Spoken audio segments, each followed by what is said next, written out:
আজকে কথা বলবো রূপপুর পারমাণবিক বিদ্যুৎ কেন্দ্র নিয়ে।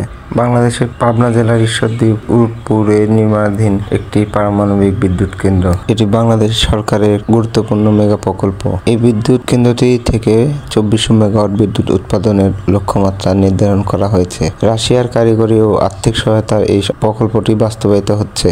রূপপুর পারমাণবিক বিদ্যুৎ কেন্দ্র সম্পর্কে কিছু গুরুত্বপূর্ণ তথ্য চলুন জেনে আসি। অবস্থান: পাবনা জেলার ঈশ্বরদী রূপপুরে পদ্মা নদীর তীরে বিদ্যুৎ কেন্দ্রটি অবস্থিত। বিদ্যুৎ উৎপাদন ক্ষমতা 2400 মেগাওয়াট, যা দুইটি ইউনিটে 1200 মেগাওয়াট করে উৎপাদন ক্ষমতা রাখবে।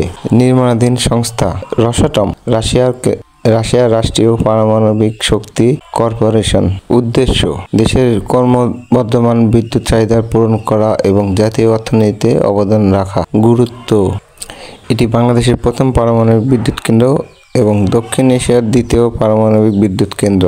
নিরাপত্তা: কেন্দ্রটিতে উন্নত প্রযুক্তির পারমাণবিক নিশ্চয়তা এবং নিরাপত্তা ব্যবস্থা নিশ্চিত করা হয়েছে।